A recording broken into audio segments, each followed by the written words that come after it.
there was one such important committee called Balwant Rai Mehta Committee. First one వచ్చేసి it recommended a 3-tier Panchayat Raj system. It suggested that Jilla Parishad should be the executive body. Third one వచ్చేసి it recommended the establishment of democratic decentralization అని చెప్పేసి మనకి Balwant Rai Mehta committee మనం తీసుకుంటే Balwant Rai Mehta committee, ఈ Balwant Rai Mehta committee అనేటువంటిది 1957లో మనకైతే కనుక కన్స్టిట్యూట్ చేయబడటం జరిగింది.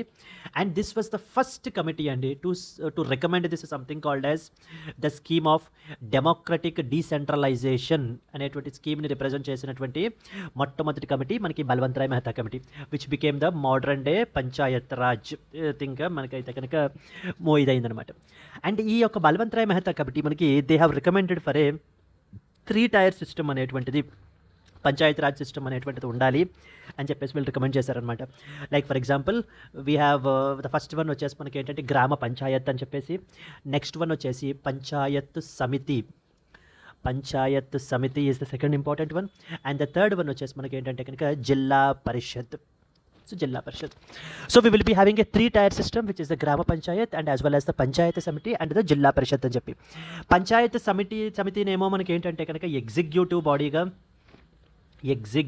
బాడీ కింద, అండ్ అలాగనే జిల్లా పరిషత్నేమో మనకి ఏంటి అంటే కనుక అడ్వైజరీ ఆర్ సూపర్వైజరీ బాడీ కిందన మనకి రికమెండ్ చేసింది ఈ యొక్క బల్వంత్ రాయ్ మెహతా కమిటీ. సరే, బల్వంత్ రాయ్ మెహతా కమిటీ అనేటువంటిది 1957లో మనకైతే కన్స్టిట్యూట్ చేశారు. This was the first committee to recommend this something called democratic decentralisation which became the modern panchayat raj. Then ఈ యొక్క కమిటీ మనకి ఏంటంటే 3-tier సిస్టమ్ ఉండాలి అనేటువంటి చెప్పి రికమెండ్ చేశారు, విచ్ ఇస్ గ్రామ పంచాయత్, పంచాయత్ సమితి అండ్ జిల్లా పరిషత్ అని. పంచాయత్ సమితి ఏమో మనకి ఏంటంటే ఎగ్జిక్యూటివ్ బాడీగాను, నెక్స్ట్ వచ్చి జిల్లా పరిషత్ ఏమో అడ్వైజరీ ఆర్ సూపర్వైజరీ బాడీగా ఉండాలి అని చెప్పి వీళ్ళు రికమెండ్ చేశారు. So with this base knowledge అసలు ఎలా ఇచ్చారో ఆన్సర్స్ చూద్దాం, ఆప్షన్స్ చూద్దాం మనం. First one, it recommended a 3-tier panchayat raj system. Yes అనుకున్నదే మనకి 3-tier సిస్టమ్ కదా, ఫస్ట్ స్టేట్మెంట్ కరెక్టే. థర్డ్ స్టేట్మెంట్ చూడండి, it recommended the establishment of democratic decentralisation. Yes absolutely, ఇందాకనే అనుకున్నాం మనం. This was the first committee to recommend such democratic decentralisation.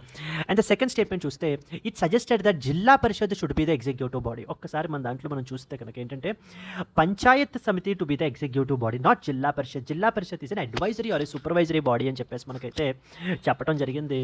కాబట్టి ఏంటంటే సెకండ్ స్టేట్మెంట్ అనేటువంటిది మనకి తప్పు. 1 and 3 only is the answer అండి.